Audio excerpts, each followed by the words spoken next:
নমস্কার বন্ধুরা, আমার রিস্টিস চ্যানেলে তোমাদের সকলকে জানাই স্বাগত। আশা করি তোমরা সবাই খুব ভালো আছো। পুরনো বন্ধুদের পাশে থাকার জন্য ধন্যবাদ। আর নতুন বন্ধুদের ভিডিওটি ভালো লেগে থাকলে চ্যানেলটিকে সাবস্ক্রাইব করে দেওয়ার জন্য অনুরোধ রইল।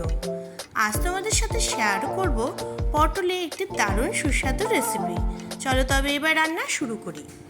পটলগুলো ভালো মতন ধুয়ে পরিষ্কার করে নিয়ে এভাবে দু টুকরো করে কেটে নিয়েছি একটা আলু, যা এভাবে টুকরো করে নিয়েছি, একটা পেঁয়াজ কুচি করে নিয়েছি, একটা পেঁয়াজ এভাবে কিউব করে কেটে নিয়েছি 1 টেবিল চামচ পরিমাণে রসুন কুচি, আর গ্রেট করে রেখেছি আদা 1 টেবিল চামচ পরিমাণ, একটা টমেটো এভাবে আমি কেটে নিয়েছি, আর নিয়েছি কিছু কাঁচা লঙ্কা। গ্যাস অন করে কড়াই বসিয়ে কড়াইতে তেল দিয়ে দিলাম 3 চামচ পরিমাণে। তারপর তেল হালকা গরম করে নিয়ে ওর মধ্যে আমি আলুর টুকরোগুলো দিয়ে দিলাম। 2 মিনিট আলুগুলো এভাবে নেড়েচেড়ে ভেজে নিয়ে আমি উঠিয়ে রাখছি। এবার ওই তেলের মধ্যে আমি পটলের টুকরোগুলো দিয়ে দিচ্ছি। পটলের টুকরোগুলো এবার ভালো মতন আমি ভেজে নিচ্ছি।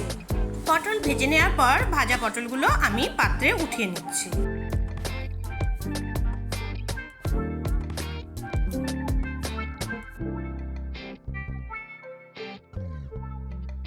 এবার ওই তেলের মধ্যে আমি 1/2 চামচ পরিমাণে গোটা জিরে দিয়ে দিলাম, আর একটা শুকনো লঙ্কা এভাবে ছিঁড়ে দিয়ে দিলাম, আর একটা তেজপাতা এভাবে ছিঁড়ে দিয়ে দিচ্ছি। এবার 1 মিনিটের জন্য সব কিছু ভেজে নিচ্ছি। 1 মিনিট পর এর মধ্যে আমি রসুন কুচিগুলো দিয়ে দিলাম। এবার রসুন কুচি দেওয়ার পরও কিছুক্ষণ নেড়ে চেড়ে নিচ্ছি। এরপর এর মধ্যে পেঁয়াজ কুচিও দিয়ে দিলাম।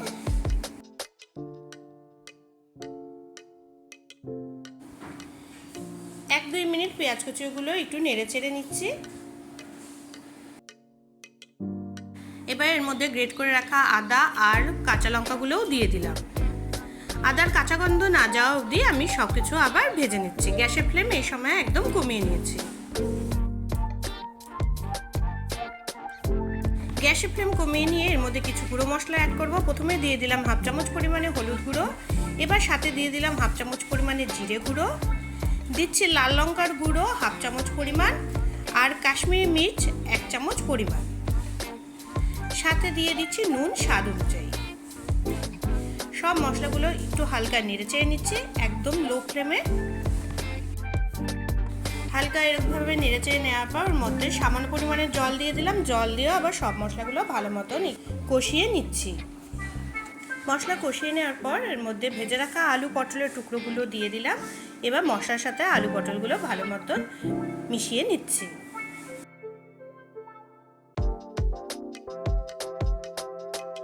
এবার এর মধ্যে টমেটো কুচি দিয়ে দিলাম। টমেটোগুলো এভাবে আমি একটু বড় বড় করেই কেটেছিলাম, এতে দেখতেও ভালো লাগে আর রান্নার স্বাদটাও কিন্তু দারুণ লাগে। লো ফ্লেমে সব উপকরণ ভালো মতন আবার মিশিয়ে নিচ্ছি। এবার 1/2 কাপ পরিমাণে জল দিয়ে দিচ্ছি। জল দেওয়ার পর হালকা এভাবে নেড়ে চেড়ে নিচ্ছি। ঝোল যখন হালকা ফুটতে শুরু করবে তখন এর মধ্যে এভাবে বড় বড় কিউব করে কেটে রাখা পেঁয়াজ টুকরোগুলো দিয়ে দিলাম। পেঁয়াজের টুকরোগুলো ভালো মতন ঝোলের সাথে ভালো মতন মিশিয়ে নিচ্ছি। এবার লো ফ্লেমে এটা ঢেকে 4 থেকে 5 মিনিটের জন্য রান্না হতে দিচ্ছি। 5 মিনিট পর কভার সরিয়ে নিচ্ছি। আলু পটলগুলো ভালো মতন সেদ্ধ হয়ে গেছে। এবার এর মধ্যে স্বাদের জন্য আমি দিয়ে দিলাম চিনি। বন্ধুরা, তোমাদের মিষ্টি স্বাদ পছন্দ না হলে এই স্টেপটি আলু পটলের ঝোলের সাথে চিনি ভালো মতন আমি মিশিয়ে নিচ্ছি। আর এর মধ্যে দিয়ে দিলাম গরম মশলার গুঁড়ো 1/2 চামচ পরিমাণ, আর 1 চামচ পরিমাণে দেশি ঘি গরম মশলা ভালো মতন এবার ঝোলের সাথে মিশিয়ে নিচ্ছি। 1 মিনিট গ্যাসের ফ্লেম মিডিয়ামে রেখে সব কিছু ভালো মতন কষিয়ে নিচ্ছি। বন্ধুরা, আমার আলু পটলের তরকারি তৈরি। গ্যাসের ফ্লেম এবার অফ করে দিলাম।